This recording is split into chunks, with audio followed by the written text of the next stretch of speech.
know that your power meter could lie to you? Taylor, tell us what that's all about. Corrupt data is the enemy of the power-based cyclist. You can use tools like Training Peaks and WKO4 to find those bad power spikes, particularly if you're using something like a left-sided power meter. Justin, don't you have a left-sided power meter? Why, yes I do. And if you have a left-sided power meter, there's a nugget of information you definitely need to know. So watch the show to find out what it is.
Throwing back and forth. Webb has to catch that wheel. How much does he have left in the tank? His heart rate is definitely going up, but this guy can put down some watts. His watts per kilo is fabulous. We are coming into the close of this race. Justin Wagner sitting on the wheel of his rival now. Adam Webb coming around, jumps on the wheel of Adam Boyko. They are starting to ramp it up, but Wagner goes 12.0 watts per kilo.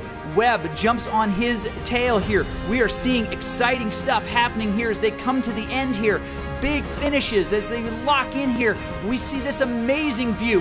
Webb trying to catch on. He is closing the gap on Wagner. Wagner all out. Can he do it? Can he come up to this line? Webb on the tail. He's coming up. Wagner, it looks like he may. Yes, and he passes him. Webb takes it from him at the end. Unreal. What an amazing finish. The king dethroned.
Good morning, good afternoon, or good evening, wherever you are. Welcome to another episode of What's Up with Power. My name is Justin Wagner with Team ODZ. We are here to teach you the basics of power-based training so that you can take your training next level. We have a good episode for you today. We're going to be doing a recap of the past 12 weeks of episodes, get your bearings set, get you in the right place, maybe point you towards some content you can brush up on. So we've got a live ride queuing up in Zwift, just a little bit over 2 minutes away from the start of that. So as riders join the pen, we will get things settled in. The format of the show is that we are going to have 15 minutes of teaching and then 15 minutes of Q&A. So you can let your questions fly at any point in the show. I'm watching chat both on Facebook and here in Discord. So if you've got questions, send them either place. We will address them as appropriate during the show. Either might be able to address it during today's teaching, since it's a bit of a recap, or also during the question session at the end.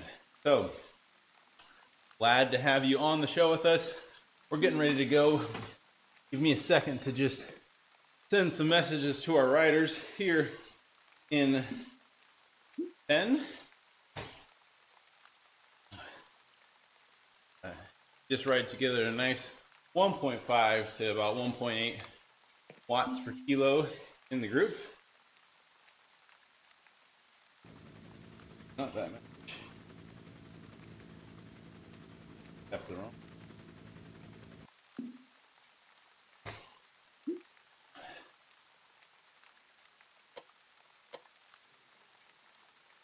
At about 60 seconds. Glad to have all you guys on the show.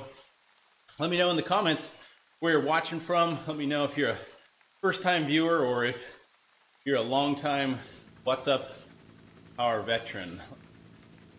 Comments. Hear it. Show's been going on for a couple of years, actually. Well, year and a half, we'll say.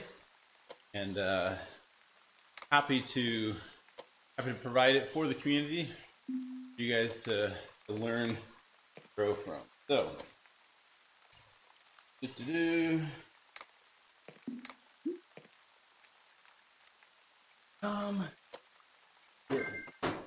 as the group ride starts, I will get them rolling, and then I'll get the slides up on the screen. Go. Power down. Add. Okay. Right.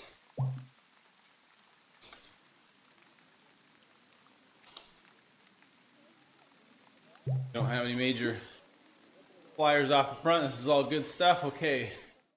Bring up the slides. Then I need to bring up the live stream on my phone. If I can see the Facebook comments.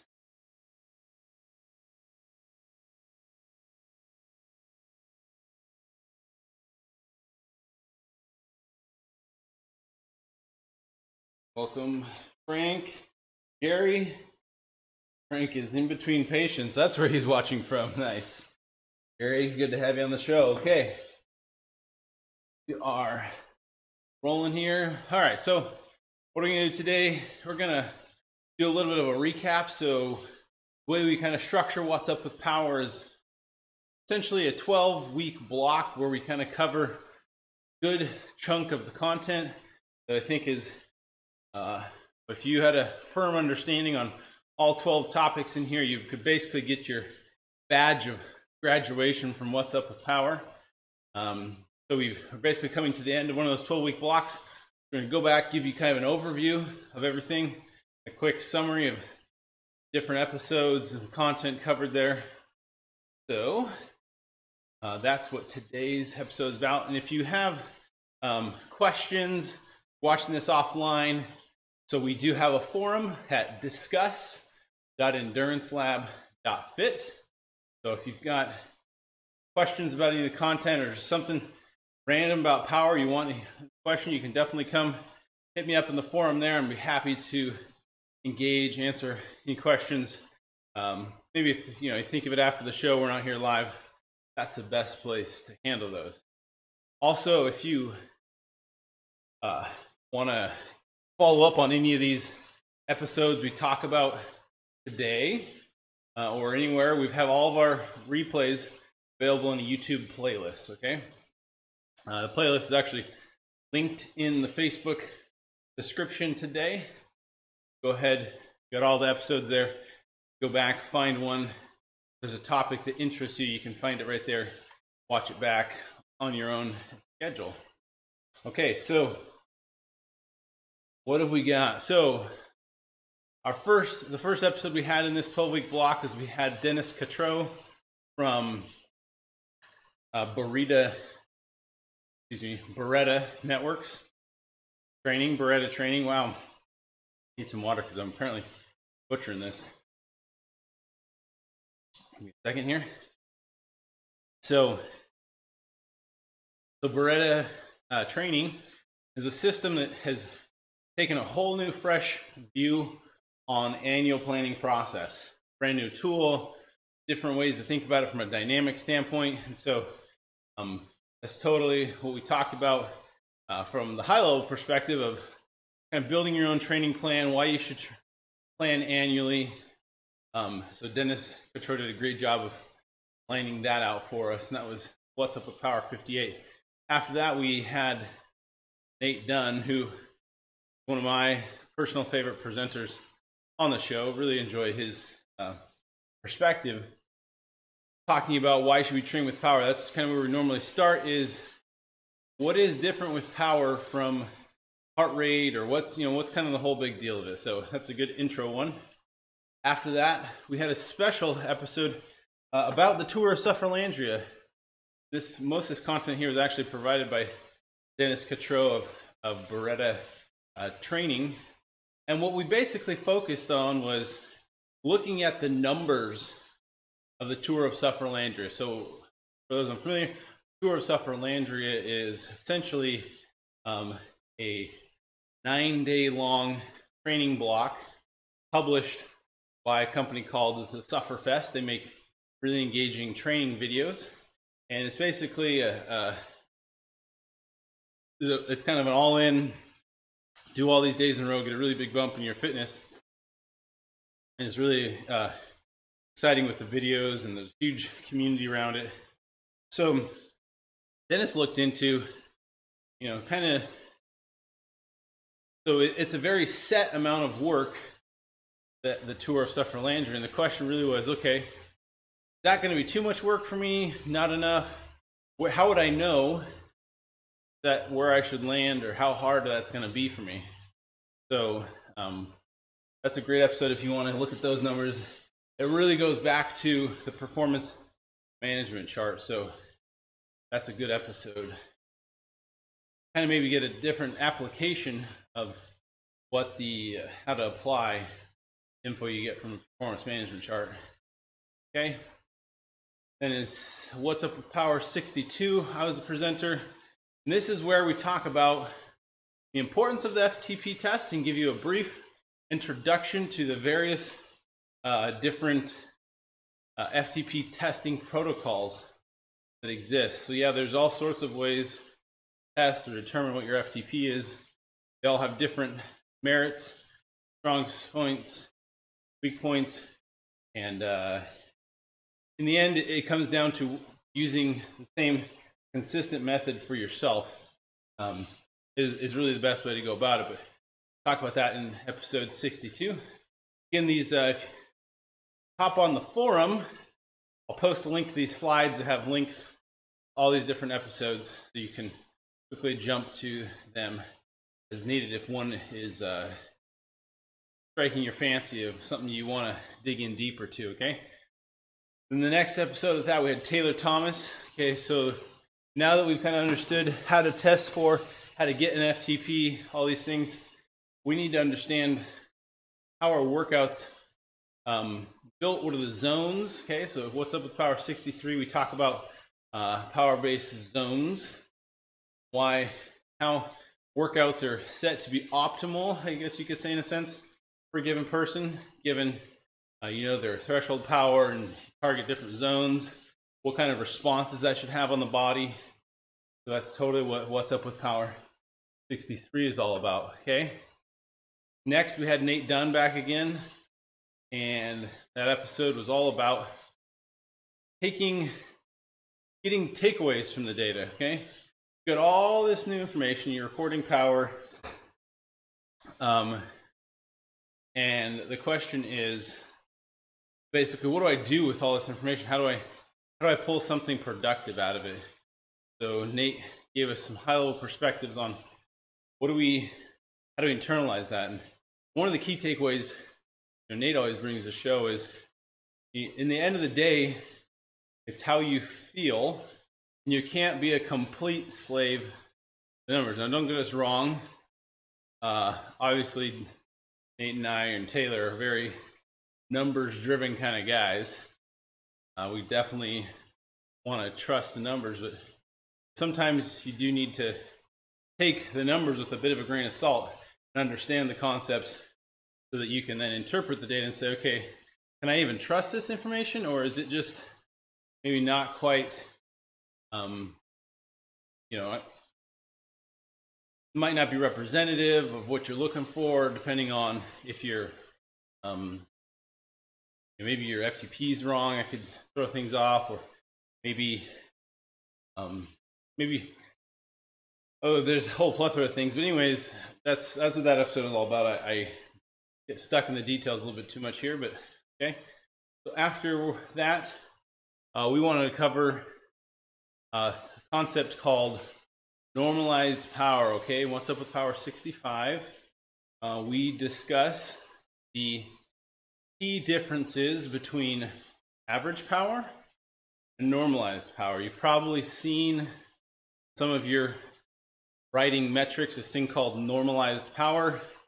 Probably like, what exactly does that mean? Well, there you go, episode 65, watch that. You can see the nitty-gritty details of both why it was, what was the motivation behind creating normalized power in the first place, and then how is it different from a mathematical standpoint from average power, and how does that relate to a ride? What does it describe about your ride differently than average power? Okay, that's what we talk about in episode 65. 66, Taylor Thomas came back on the show. We covered performance management. So you've probably heard things like fitness, freshness, fatigue. Those are also called CTL, ATL, and TSB. Maybe not in that exact order. Fitness, fatigue, and freshness, and CTL, ATL, TSB. The point is, these are numbers that are modeling fitness level, your fatigue level, as the numbers would indicate, as the names would indicate, right? That's the point. But the understanding the performance management chart is the key to being able to plan and build your own training plan. So you're kind of the person that's, probably you are, if you're watching What's Up with Power, you're starting to pick up on some of the fundamentals, kind of self-coach, right? So I think at the end of the day, having a firm understanding of the performance management chart, that does require a bit of a background knowledge to get there, but that's really the crux of the current best practices in coaching and getting yourself built up for an event, tapering for an event. This is all concepts that coaches use. A performance management chart, or the concepts from the performance management chart to dictate training, prescribe training loads, all based on those models, okay? And then in episode 67, I gave my perspective on building a training plan. So kind of looking at basically what's the method I use for shuffling, doing the whole dance of picking events, looking at family schedule, making them work, and then overlaying your training on top of that, rest weeks, hard weeks, easy weeks. Very complex thing. A lot of people hire a coach because coach just takes care of all that. But building a training plan definitely has to incorporate your life, right? Your time constraints that take you away from the bike. Now, kind of going back to what we said earlier with what Beretta is doing in that space, looking at it from, oops, not mean to press that, we'll go back a slide. Beretta talks about, life gets in the way, life happens, and you have to dynamically adjust. So one good example of this, when I started planning for this season, my a race for the season that I was planning on going to. Cascade Cycling Stage Race, okay? Bend, Oregon. It's, I forget when it is. I want to say it's maybe in early June, late May. I forget exactly. And so I had planned my whole training plan around peaking for that. Well, as life would happen, the event organizers for the Cascade Cycling Classic decided that they would not put it on this year. Not because of low interest, but actually because the owner of the race had changed, and they just didn't feel like they were really making enough progress to keep the quality of the event high. You know, just new management basically, and it's going to take longer. Things weren't quite set up the way they felt like it should be for the event. So anyways, they pulled the plug. So what does this mean? I got to adapt, look at different things. But this is normal, right? This is, you could pick any race. That could have always happened. And, you know, happen would be basically as I was building towards the other race, another race opportunity came up that was before it. But, you know, you got to adjust. Your plan is never going to be perfect to the T. I mean, if you could execute it all to the T, maybe you need to do, maybe you got, I don't know. Point is, things change, priorities change, time passes, and you need to reevaluate your training. And so that's something I personally use Beretta for. It's awesome for that. You know, I do believe it can be done with annual training in Training Peaks as well, or it can be done on a spreadsheet if you understand formulas.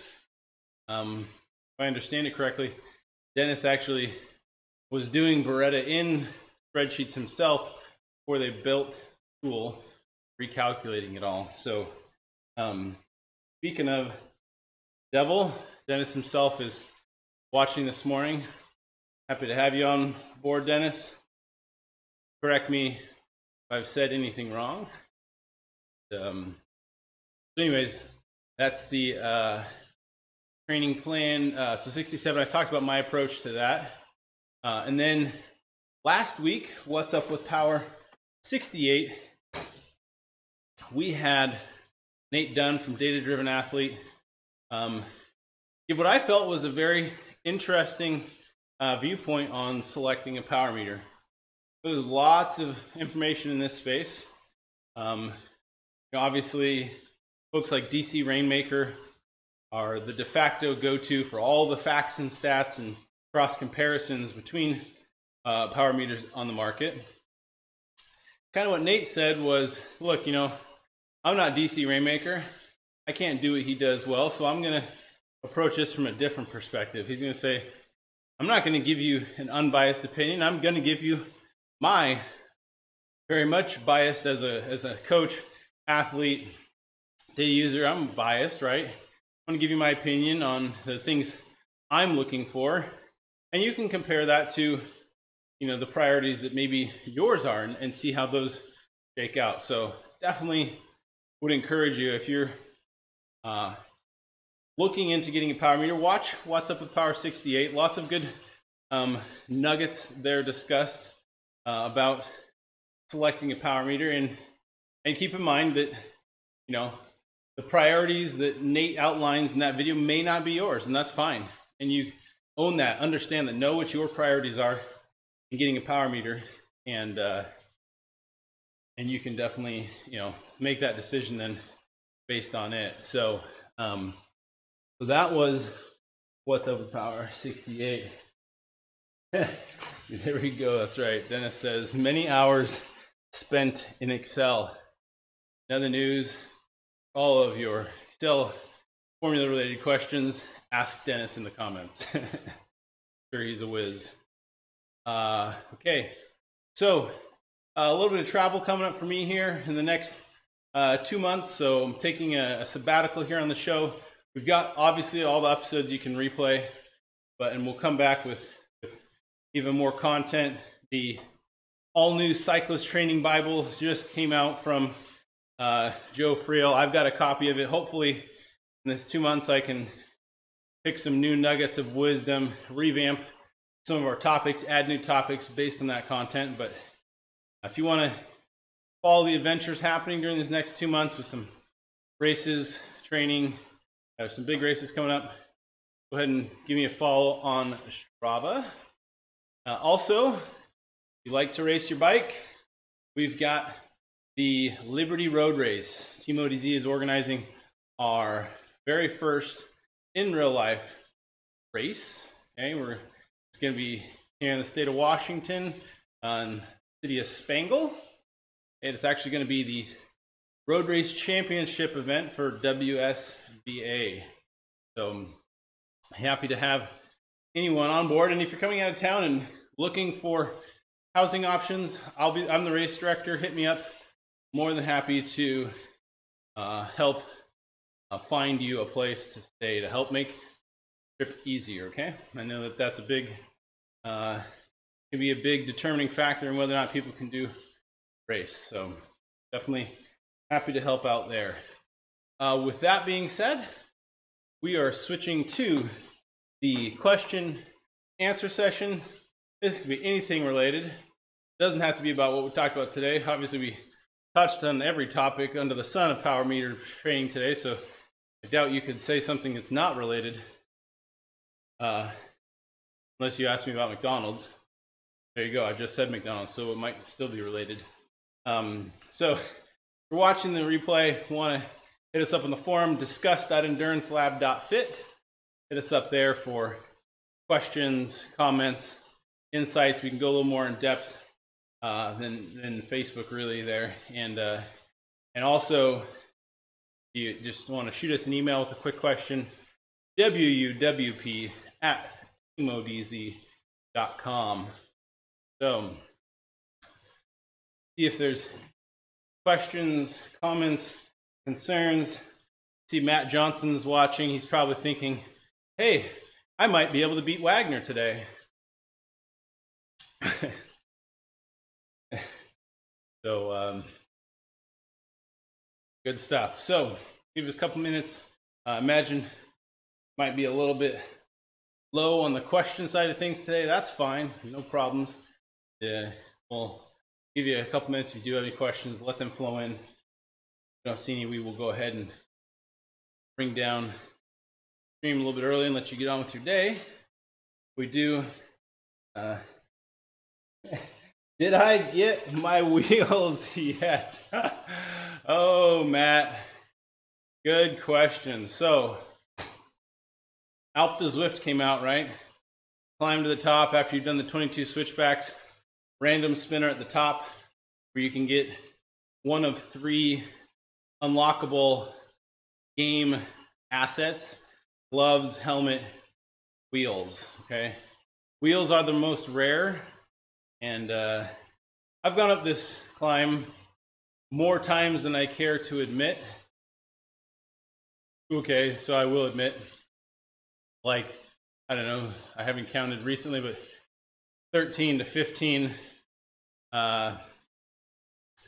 Anyway, I have not unlocked the wheels, and it's become quite the comedy.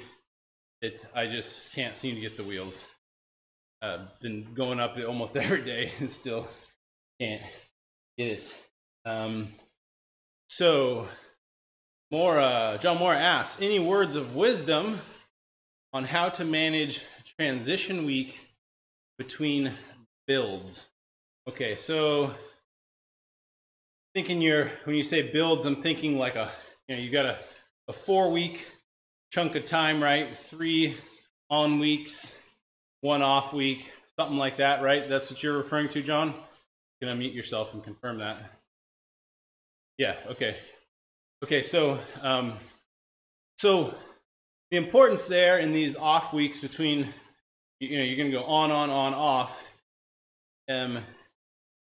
For me, I found it's best to keep the same frequency of when I ride.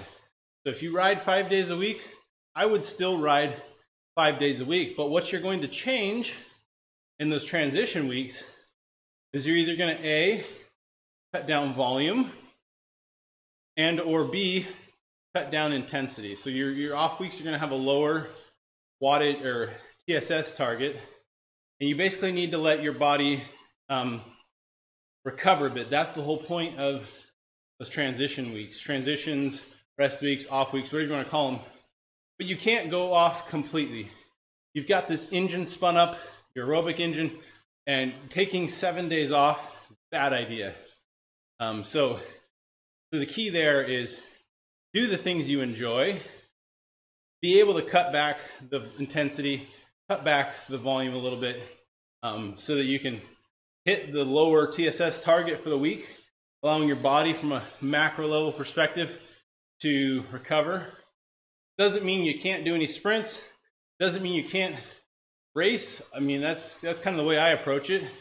Still do some hard efforts, but the whole grand perspective of the week is that you're overall got that intensity and volume dialed back enough that your body is moving back towards positive rather than going into a bigger hole. Okay.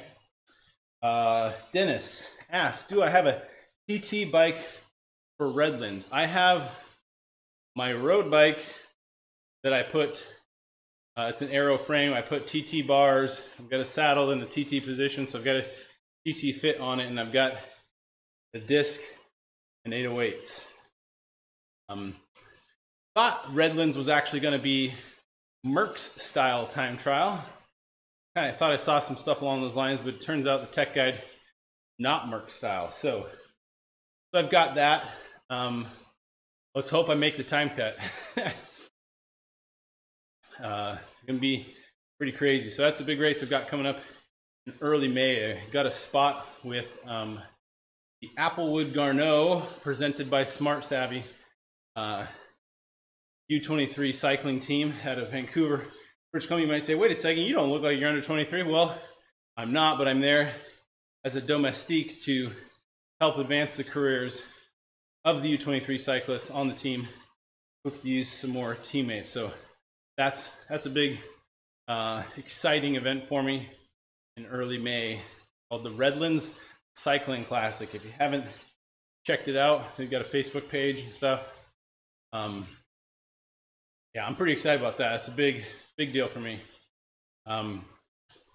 Thanks for asking, Dennis. I'll crush it. Well, I'll be there and I'll race my bike. We'll see. We'll see about crushing it. But okay, well,